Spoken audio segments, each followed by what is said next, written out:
Dun dun dun. Welcome back, ladies and gentlemen, for another YouTube video. Allincrypto here, and today we are going to be covering Polkadot. I guess we're going to be looking at it from perhaps a price point of view, but we're also going to be talking about some of the fundamental changes that are going on with Polkadot and how it's going to affect it.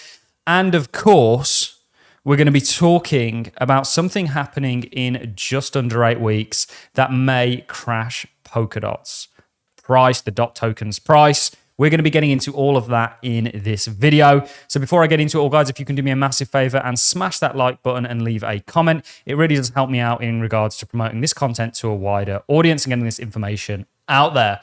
So I feel a bit bad about asking people to leave a like on a video that is most probably going to be titled something along the lines of Polkadot set to crash or countdown to crash has now begun.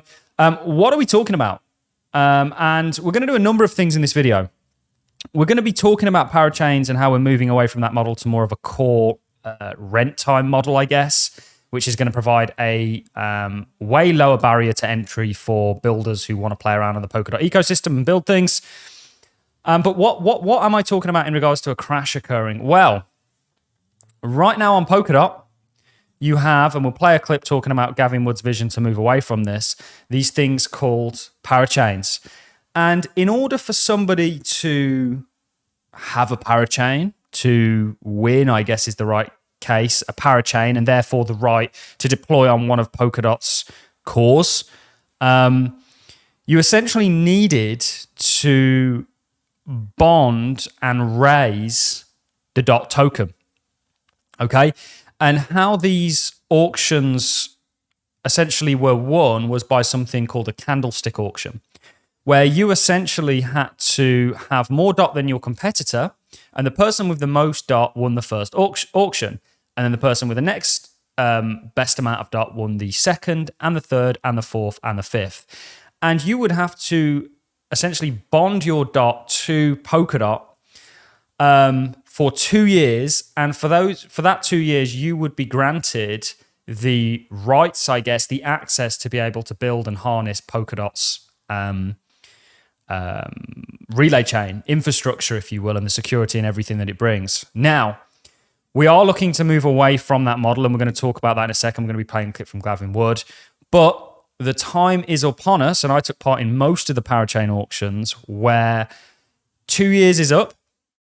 I know it seems like a flash in the fry. It seems like no time at all.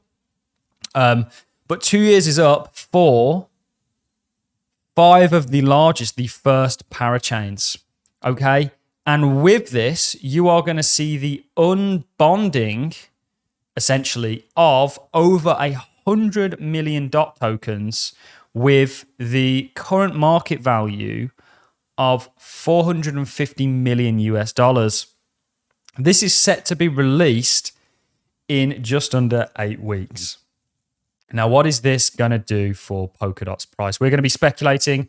We're going to be giving you perhaps good and bad news about this in regards to my own personal thoughts as somebody who will be getting their DOT back after staking it for a long time. Some rewards were worth it with the parachains. Some others really weren't, but we'll see over time if that's the case. Kusama, the rewards seem to be a lot better for the kind of auction model. But I'll give some thoughts on this. I'm also going to be looking at, when have we had an event similar to this in the crypto space? Well, we know that Ethereum essentially allowed people to stake 2 years before they were even ready to start shilling out rewards for that stake. And of course, we know we've had the Shanghai upgrade, the Chappella upgrade, that essentially took place around about the 2nd of April. And people were able to unstake. We'll use Ethereum as maybe a little bit of a barometer, if you will, a kind of a way to look at what happened with another major chain when lots of Ethereum became unbonded or unstaked, and what that did to the price. So we're going to be doing a bit of speculating. So the main sort of topic of the video is the fact that you are going to have a lot of DOT that is going to come into circulation to the tune of 100 million. They are now doing away, and I want to cover that quickly, fundamentally to the project with the parachain slot auction model. And I'm actually all for it. I think it's going to make DOT a lot more inclusive place in regards to people that want to deploy and develop on it. And this is going to ultimately drive the demand for it. However, with all sort of changes, there are often pains, and I think this is perhaps going to be one of them. You know, I'm a long-term investor in DOT. I see a bright future for it. I think right now there is nothing really going. There's not a lot of interest. There's a lot going on within the crypto space, but there's not a lot of interest from a sort of price point of view and a kind of market point of view in regards to people looking to invest in these tokens yet. But that will come, and I think that's actually the perfect time to be paying attention. So let's go over to a clip now of Gavin Wood actually talking about him moving away from this slot auction kind of model. Then we'll talk about the event that's happening. We'll look at Ethereum, what happened to Ethereum's price when they had their major unstaking event, and I'll throw my 2 cents in for anybody who cares to hear it. If the cores are such agile resources, it only makes sense that the procurement of cores, the procurement of this resource, should be agile as well. And the slot auction model is most certainly not agile. It's designed on the original basis of Polkadot, the original perspective, the original paradigm, long-running single chains. Indeed, it was only some years into the development of Polkadot that parathreads as an idea arose. And even this was only a small portion of the way to the correct, I would say, paradigm, to the paradigm that correctly models, or most closely models, what it is that we have actually built. Now, the problem with the slot auction model and it not being agile is it creates high barriers. It creates high barriers into the Polkadot, into the space of Polkadot, Polka world, whatever you want to call it. These barriers, some of them are merely perceived, but a lot of the time they're actually real barriers. If you have a tinkerer, someone who's, you know, like I used to be and a little bit still am, who's just playing around with some technology,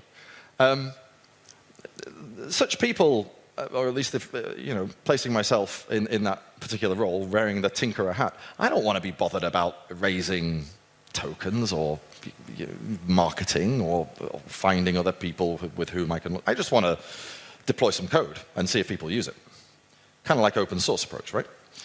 And by forcing them into this model, I believe we lose a lot of potential collaborators.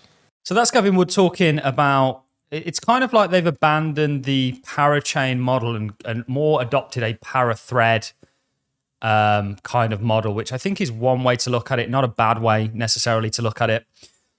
So that means there won't be this kind of demand for locking DOT up anymore in regards to the slots, although I assume perhaps you may have to pay for the cores with DOT, but we will see. And there'll be a kind of primary and secondary market for this core time that I'm assuming will be done in a kind of decentralized fashion with DOT.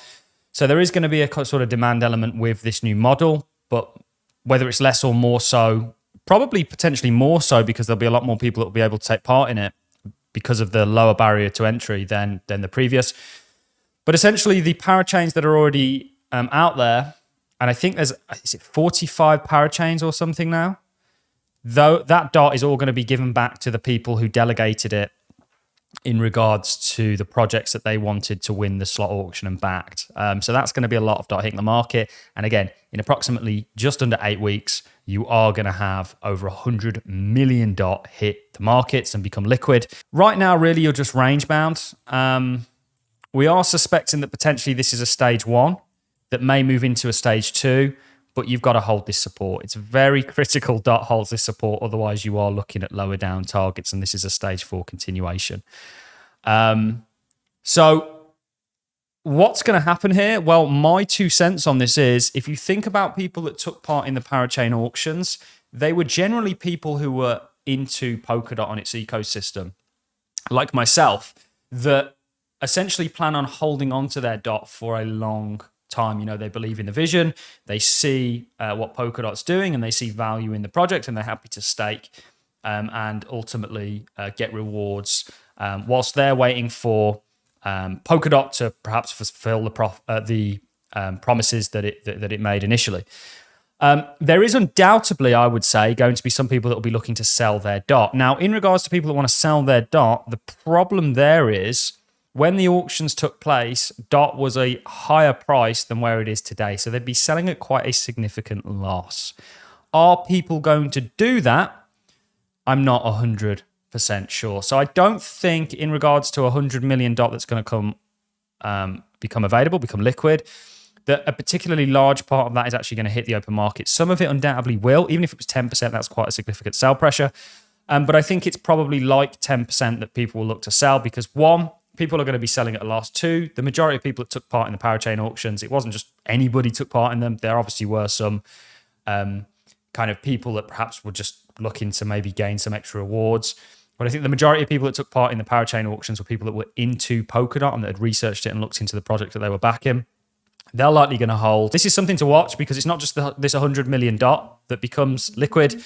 You are going to have other dates from here on out where you are going to have basically unlocks in regards to DOT. Now, we have had a similar event in the crypto space, perhaps on a bigger scale, and that was with ETH 2.0, you know, the Ethereum Shanghai or Chapella upgrade, which essentially was set and went live roughly around about the 12th of April.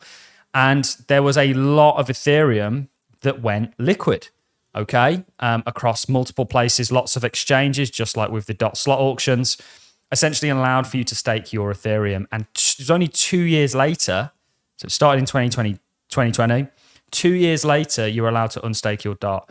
Now, you got to remember, a lot of people had ridden and rode the bull market up and down during that time period. And actually, if we go back to the 12th of April, you can see actually Ethereum's price went up around about this time. You had this big spike here on the official launch. So it didn't really do much to the price immediately. But since then, Ethereum's really been following. This is largely, 12th of April here. You actually had a price rally on the unlock, which was rather surprising. It was very quickly met with a retrace. And then, of course, Ethereum has largely just been going sideways since then. So I don't think it's a particularly overly negative thing, but I do think it's certainly going to have some sort of effect and bearings on Polkadot, undoubtedly, because you're going to get a lot of liquid DOT that comes back onto the market. So we'll see what happens. My personal take is it's not going to be too dramatic, given the fact that the majority of people who took part in the slot auctions probably like Polkadot and have got more of a kind of longer term vision in it. And secondly, a lot of people will be selling at quite a significant loss. That is my take on it, guys. Stay tuned for it. We'll keep you up to date as it approaches a little bit closer. It's happening in just under 8 weeks. And let me know your thoughts and comments on what you guys think with this up and coming event. On that note, I'm going to love and leave you. If you've enjoyed the content, like us, appreciate it as a comment, and I'll catch you in the next one. Thanks a lot for watching, guys. See you in the next.